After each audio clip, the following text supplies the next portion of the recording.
Really? Still, is your classroom is missing that sparks to inspire your young learners? अभी भी आपकी class में क्या वो एक जादुई तरीका अभी भी कहीं ना कहीं मिसिंग है जो आपके यंग लर्नर्स को अपनी तरफ खींच सकता है, आकर्षित कर सकता है, इंटरेक्ट कर सकता है? नमस्कार, मैं Neha Bajpai, pre school expert, आज फिर आप सभी के साथ प्री स्कूल से जुड़ी हुई उसके क्लासरूम्स को की मैनेजमेंट को लेकर जुड़ी हुई कुछ नए विषय पर बात करने के लिए आज फिर एक बार आप सबके साथ हूँ। आप सभी का बहुत बहुत स्वागत है। तो आज जो हमारा विषय है वो यही है कि क्या वो जादुई तरीके हो सकते हैं जो क्लास डेकोरेशंस में जो हमारे यंग लर्नर्स हैं उनके माइंड को अपनी तरफ अट्रैक्ट कर सके। किस तरीके की कक्षा और उसकी सजावट होनी चाहिए एक प्री प्राइमरी स्कूल्स की क्लासरूम्स की। तो आज यही हमारा विषय है जिसके लिए कुछ बिंदुओं पर मैं आपके साथ बात करूंगी।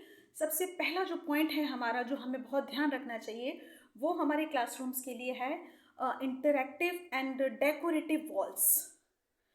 जो दीवारें हैं वो बच्चों के लिए बहुत आकर्षित और बहुत कलरफुल और फ्रूटफुल होनी चाहिए कि वो जब देखें तो उसमें कहीं कुछ उनको वॉल्स में कुछ उनको कलर्स बहुत अट्रैक्टिव दिखने चाहिए या कोई थीम बेस्ड ड्राइंग वहाँ होनी चाहिए, कुछ एनिमल्स होने चाहिए, कुछ प्लांट्स होनी चाहिए, कुछ भी ऐसी चीज़ें जो जब वो अपनी कक्षा में प्रवेश करें तो वो चीज़ें उन्हें अपनी तरफ खींचें, उनको आकर्षित करें।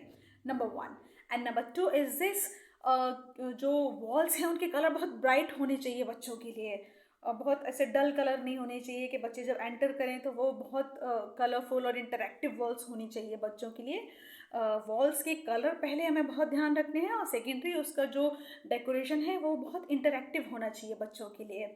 उसके बाद एक हम जो पॉइंट की बात कर सकते हैं वो ये है कि उनके लिए एक स्टडी या लर्निंग का एक नुक्स होना चाहिए जहाँ पे वो बहुत कंफर्टेबल कुशन्स और बहुत कंफर्टेबल सिटिंग और उनके लिए कुछ कुछ ऐसे अलग अलग टूल्स होने चाहिए, लर्निंग के टूल्स, जिनको जब उनका खेलने और देखने से या बात करने से जब उनका ये हो जाए कि हाँ भी अब ठीक है, we are comfortable and we are now we are ready to learn and so many things, तो जब वो उस कॉर्नर में जाएं तो उनके लिए कंफर्टेबल एक नुक्स होना चाहिए जहाँ पे वो बैठकर पढ़ सकें, चीज़ों को समझ सकें अपनी कंफर्ट के साथ।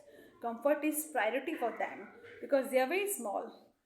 एंड इसके बाद एक और चीज़ हम जो ध्यान रख सकते हैं, चौथा पॉइंट जो हमारा है वो यही है कि डिस्प्ले स्टूडेंट्स वर्क।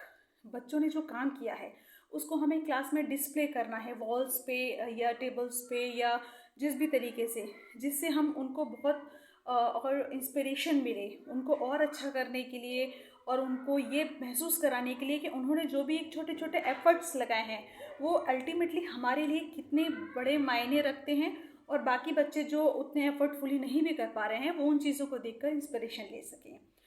और last but not the least, हमें सबसे ज़्यादा जो ध्यान रखना चाहिए क्लासरूम्स के माहौल को अच्छा करने के लिए वो एक बहुत मेंटेन शेल्फ होनी चाहिए हमारी क्लास में। वो बच्चों के टॉयज़ का हो सकता है, वो उनकी बुक्स का हो सकता है और उनकी जो भी मैंडेटरी एसेसरीज़ होती हैं क्लासरूम से रिलेटेड उनसे रिलेटेड हो सकता है। उनके बाहर या उनकी कार्टून्स के बाहर या शेल्फ्स के बाहर हम कुछ पिक्चर्स या उनके टैग नेम के साथ उनको ये बता सकते हैं कि यहाँ पे आपको टॉयज़ रखने हैं, यहाँ पे आपको बुक्स रखनी है, यहाँ पे आपको नोटबुक्स रखनी है। तो ये एक आखिरी पॉइंट था मेरा। आज हमने 5 बिंदुओं पर बात की। विषय जैसा कि आप सभी जानते हैं कि क्लासरूम को बहुत डेकोरेशन तरीके से इंटरैक्टिव कैसे बनाया जा सकता है स्टूडेंट्स के साथ। आज हमारा विषय यही था और मैं एक्सपेक्ट करती हूँ you also should try all these tricks to maintain and decorate your class. And with which one will you start with?